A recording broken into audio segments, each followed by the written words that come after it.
മുത്തശ്ശി, പൂ വേണോ? പൂക്കൾ ഒരുക്കണ്ടേ മുത്തശ്ശിക്ക്? പൂ വേണം കുട്ടിയെ. നല്ലതാണോ? നല്ലതാ മുത്തശ്ശി. ഒരു വട്ടിക്ക് 100 രൂപ. 100 രൂപയോ? അത് ലേശം കൂടുതലല്ലേ? ഓണല്ലേ മുത്തശ്ശി? ആ, ഒരു വട്ടി എടുത്തോളൂ. ശരി മുത്തശ്ശി, ഇനി പോയിട്ട് വരാം. പൂ വേണോ? പൂവ്. പൂ വേണോ? പൂവ്. എന്തിനാ മുത്തശ്ശി ഈ പൂക്കൾ? മക്കളെ, ഇത് ഓണക്കാലമാണ്. പത്തൊന്നും പത്തോണം എന്നാണ് ചൊല്ല്. എന്തിനാ മുത്തശ്ശി നമ്മൾ ഓണം ആഘോഷിക്കുന്നത്? നാം ഓണം ആഘോഷിക്കുന്നത് മഹാബലിയെ വരവേൽക്കാനാണ്. മഹാബലിയോ? അതാരാണ് മുത്തശ്ശി? ആ കഥയൊന്ന് ഞങ്ങൾക്ക് പറഞ്ഞു തരുമോ മുത്തശ്ശി? വരൂ മക്കളെ, മുത്തശ്ശി പറഞ്ഞു തരാം. ആ കഥ മുത്തശ്ശി പറഞ്ഞു തരാം. വരൂ.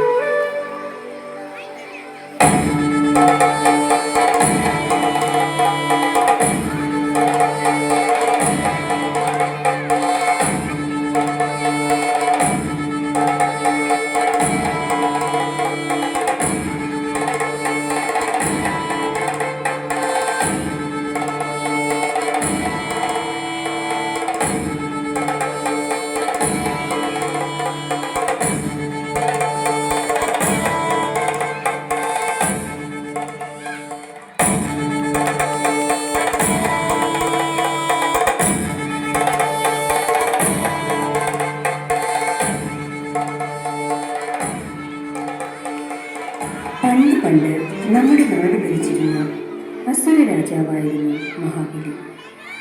മഹാബലിയുടെ ഭരണകാലത്ത് നാടെന്നും സമ്പൽ സമൃദ്ധിയിലായിരുന്നു. അവിടെ കള്ളവും ചതിയും ഒന്നും ഉണ്ടായിരുന്നില്ല. എല്ലാവരും ഒരുപോലെയായിരുന്നു. മഹാബലിയുടെ ഭരണം ദേവന്മാർക്ക് പോലും അസൂയ ഉണ്ടാക്കി. മഹാബലി സ്വർഗവും കൂടി സ്വന്തമാക്കുകയും ഭയന്നു. ദേവന്മാരിൽ ദേവനായ മഹാവിഷ്ണു വാമനന്റെ രൂപത്തിൽ മഹാബലിയുടെ അടുത്തെത്തി.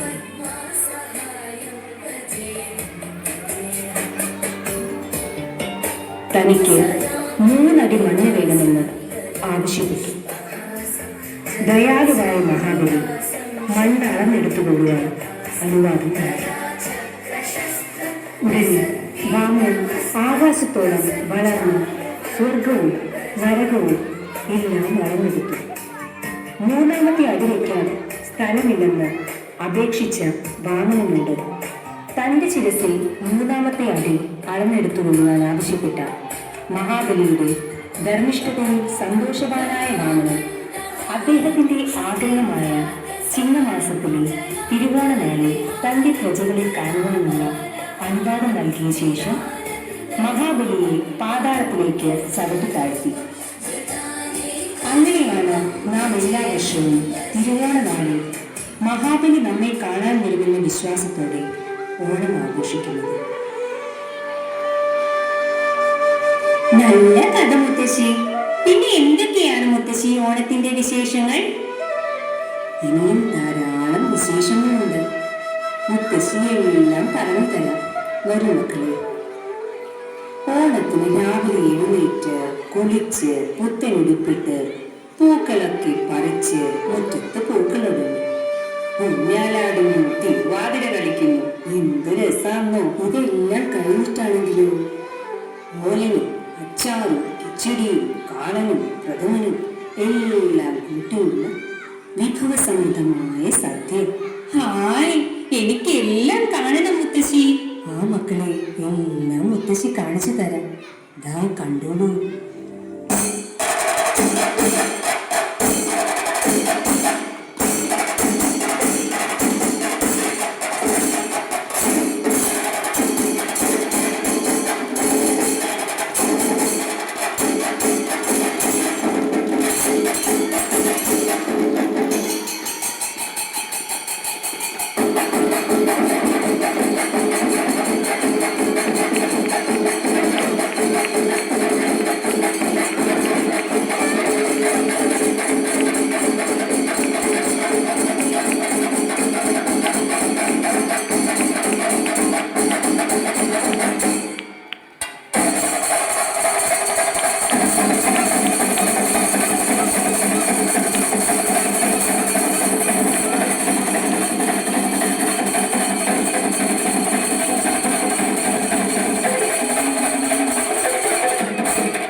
ും